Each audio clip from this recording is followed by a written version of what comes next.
بسم اللہ الرحمن الرحیم۔ السلام علیکم، امید کرتے ہیں آپ سب خیریت سے ہوں گے۔ سورہ لقمان قرآن مجید کی 31ویں صورت ہے اور یہ صورت مکہ مکرمہ میں نازل ہوئی ہے۔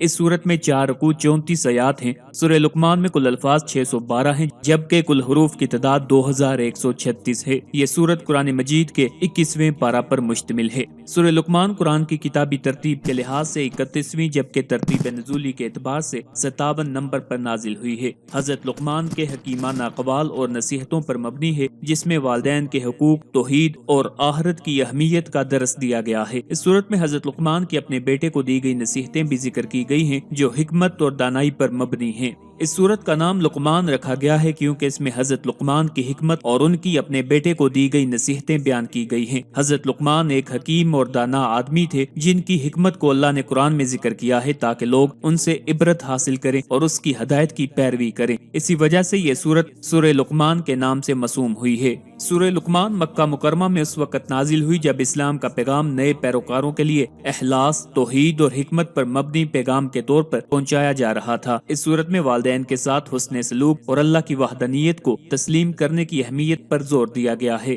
اس صورت کا نزول ان لوگوں کو حکمت اور نصیحت کا پیغام دینے کے لیے ہوا جو توحید اور اللہ کی وحدانیت پر ایمان نہیں لاتے تھے اور دنیاوی زندگی میں مغرور ہو گئے تھے۔ اللہ تعالیٰ نے حضرت لقمان کی حکمت کے ذریعے والدین کے حقوق اور اللہ کی معرفت کی تعلیم دی تاکہ لوگ اللہ کی نعمتوں کا شکر ادا کریں اور اس کے قریب ہوں۔ سورہ لقمان کی تلاوت سے انسان کو علم و حکمت کی روشنی ملتی ہے، خاص طور پر توحید اور آخرت کی معرفت میں اضافہ ہوتا ہے۔ اس صورت میں والدین کی نصیحتیں اور بچوں کی تربیت کے اصول بیان کیے گئے ہیں۔ اس کی تلاوت اور غور و فکر سے والدین کو اپنی اولاد کی اچھی تربیت کرنے کا درس ملتا ہے۔ سورہ لقمان والدین کی خدمت اور ان کے ساتھ حسن سلوک کی اہمیت پر زور دیتی ہے جو انسان کو والدین کے احترام کا درس دیتی ہے۔ اس صورت کی تلاوت ایمان کو مضبوط کرتی ہے اور انسان کو اللہ کی وحدانیت پر ثابت قدم رکھتی ہے۔ اگر کوئی والدین اپنے بچوں کی نیک تربیت اور ان کی بھلائی چاہتے ہوں تو سورہ لقمان کی تلاوت کریں اور اللہ سے دعا کریں کہ ان کے بچے نیک اور سعادت مند ہوں۔ توحید کو مضبوط کرنے کے لیے سورہ لقمان کی تلاوت کریں۔ اس سورت کے پیغام سے اللہ کی وحدانیت پر یقین اور پختگی میں اضافہ ہوتا ہے۔ جو آدمی علم و حکمت حاصل کرنا چاہتا ہو اسے چاہیے کہ سورہ لقمان کی تلاوت کرے اور اللہ سے دعا کرے کہ وہ اسے علم اور حکمت عطا فرمائے۔ والدین کی خدمت اور احترام کے لیے اس سورت کی تلاوت فائدہ مند ہے۔ اس سورت کے پیغام سے انسان کو والدین کی خدمت اور ان کی خوشنودی حاصل کرنے کا جذبہ ملتا ہے۔ سورہ لقمان کی تلاوت مشکلات میں صبر اور اللہ پر بھروسہ کرنے کا درس دیتی ہے، اس لیے اگر کوئی آدمی کسی مشکل میں ہو تو اس سورت کی تلاوت کرے۔ حکیم لقمان ایک شخصیت ہیں جن کا تذکرہ قرآن میں سورہ لقمان میں آیا ہے۔ یہ واضح نہیں کہ وہ نبی تھے یا نہیں، البتہ وہ ایک بہت دانا آدمی تھے اور بہت سی حکایات ان سے منسوب ہیں۔ ان کی حکمت بھی مشہور ہے اور اردو کی مشہور مثل ہے کہ وہم کی دوا تو حکیم لقمان کے پاس بھی نہیں تھی، یعنی ان کو حکمت کی معراج سمجھا جاتا ہے۔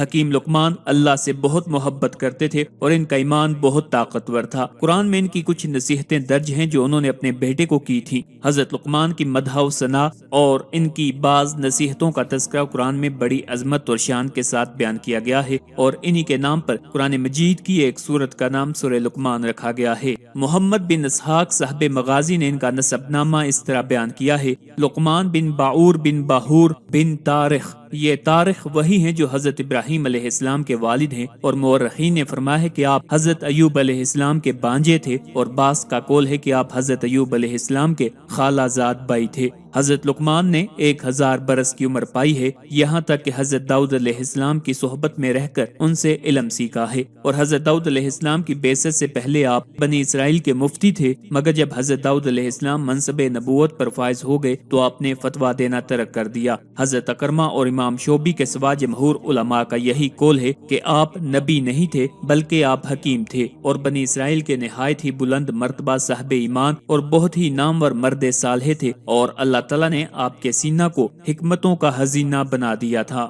حضرت لقمان عمر بھر لوگوں کو نصیحتیں فرماتے رہے۔ تفسیر فتح الرحمان میں ہے کہ آپ کی قبر مقام سرفند میں ہے جو رملہ کے قریب ہے، اور حضرت قتادہ کا قول ہے کہ آپ کی قبر رملہ میں مسجد اور بازار کے درمیان میں ہے، اور اس جگہ 70 انبیاء علیہ السلام بھی مدفون ہیں جن کو آپ کے بعد یہودیوں نے بیت المقدس سے نکال دیا تھا، اور یہ لوگ بھوک پیاس سے تڑپ تڑپ کر وفات پا گئے تھے۔ آپ کی قبر پر ایک بلند نشان ہے اور لوگ اس قبر کی زیارت کے لیے دور دور سے جایا کرتے ہیں۔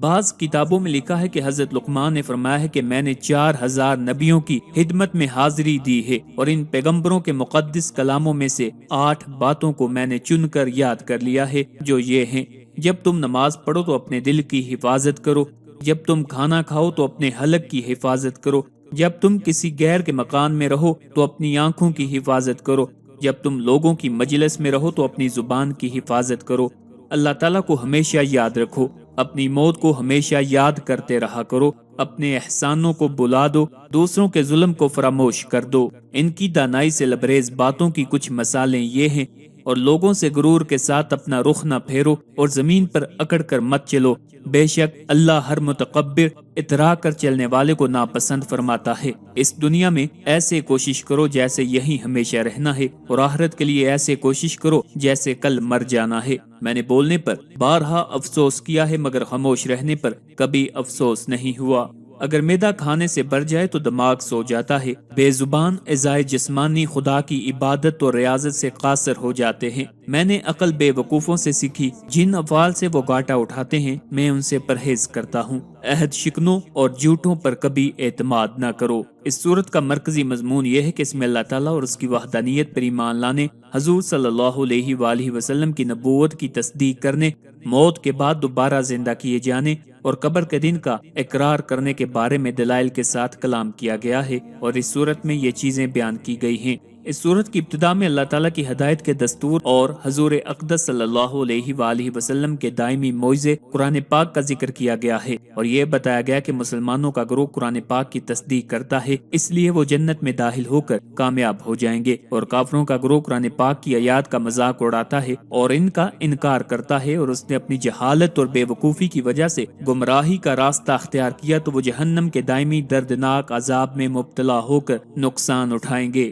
کائنات کی تخلیق بیان کر کے اللہ تعالیٰ نے اپنی قدرت کا بیان فرمایا ہے۔ اللہ تعالیٰ نے اپنے برگزیدہ بندے حضرت لقمان کا واقعہ بیان کیا، انہوں نے اپنے بیٹے کو کیا نصیحتیں کی، اور اس سے مقصود لوگوں کو ہدایت دینا ہے کہ وہ اللہ تعالیٰ کے ساتھ شرک کرنا چھوڑیں، ماں باپ کے ساتھ نیک سلوک کریں، ہر طرح کے صغیرہ اور کبیرہ گناہوں سے بچیں، نماز قائم کریں، نیکی کی دعوت دیں اور برائی سے منع کریں، تکبر سے بچیں اور عاجزی اور انکساری اختیار کریں، زمین پر نرمی سے چلیں اور اپنی آوازیں ہلکی رکھیں۔ اللہ تعالیٰ کی توحید کے دلائل کا مشاہدہ کرنے کے باوجود اپنے آباء و اجداد کی پیروی میں شرک پر قائم رہنے والے مشرکین کی سرزنش کی گئی ہے، اور اللہ تعالیٰ کی بے شمار نعمتوں کا انکار کرنے پر ان کی مذمت بیان کی گئی، اور مشرکین کو یہ بتایا گیا کہ نجات کا واحد راستہ اللہ تعالیٰ کی رضا کے لیے اسلام قبول کرنا اور نیک اعمال کرنا ہے۔